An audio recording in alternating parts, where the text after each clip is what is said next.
It was spring break, and we said goodbye to the students. We extended spring break for a week, and then we said it'd be extended for 2 weeks. We hear from students that this is really a life-saving level of finance. Quite complicated. And being a homeless college student, you're food insecure, you can't pay for tuition, you just lost your job, which we're just falling, free falling. Extension on this, can I get an extension on this payment?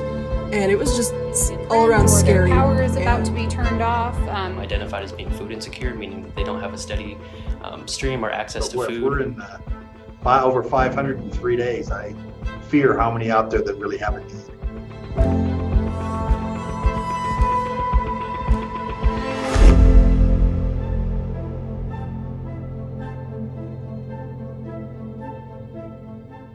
As all this happened, we were all just thunderstruck. And then there became the awareness that, our students were they were having their lives reversed. It wasn't really until I got a call from my own doctor who knows that I have issues with my immune system, who gave me a call, and she was like, you've really got to lock down. You don't have a choice here. It's scary still because I personally know that I can't really go help my mom. And I know that she doesn't want me to help because she doesn't want me to get sick. Despite the challenges of the COVID situation on campus, there really have been some beautiful moments where we have seen the campus collective responding to take care of its own, whether it's faculty, staff, or students. We see those same things happening in our Laramie community. I'm hopeful in the Laramie community, in the UW community, and I'm really seeing people out there, making a change and doing it from their homes. Really what it comes down to is I think the university cares a lot about success and student success.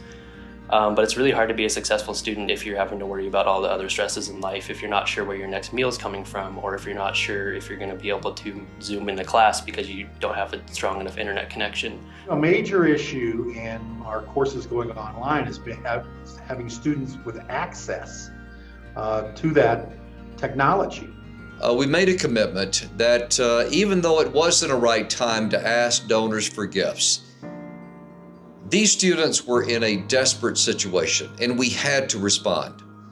So from this, met with the foundation board, and the foundation board said, let's commit $250,000, and let's challenge our UW family.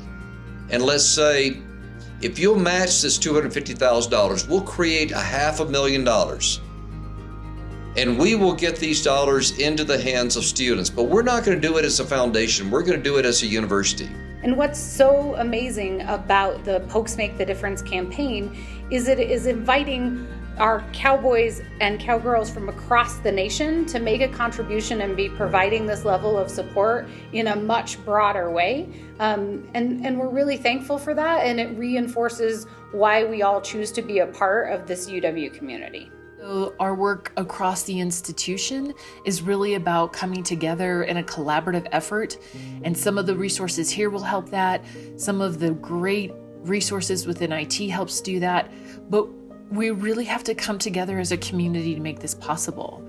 And cowboys, look out for cowboys. We know that, and ever is that true in this moment. We're proud of who we are. We are the Pokes, and we do make the difference. And the student responses that we have received that have been shared with me have just been, they can bring a tear to your eye. Suddenly, you cannot leave the house. Suddenly, you have no income. And suddenly, you have no choice but to reach out and ask for that help. But that's what you have to do. Because if you're not willing to look for that help, then people aren't able to help you. What I'd really just want to say is thank you to anyone who does contribute to that fund, and anyone who spends the time looking at applications and looking at different situations for people and understanding that it's not easy to have to go through that process. We care about each and every individual member of our community, and that really resonates with students. As we start to disperse these funds, they are feeling seen and heard and supported, and they understand that that just doesn't come from the Dean of Students' office or the University of Wyoming, but from a much larger community that is committed to care and support of our students. And it's a magical thing to be a part of, and I'm so grateful for the experience. The plan that's been pulled together by the university, and I really applaud the university's leadership, and I really applaud the leadership of Neil Theobald. The very first gift that came in for Pokes Make the Difference came directly from Neil and from Shiona, his wife. He walked over a check and gave so generously. And then to see even students respond and say, here are dollars that I have to help my fellow students. At every level, this has been heartwarming. And the responsiveness of the UW family has been, I've been touched.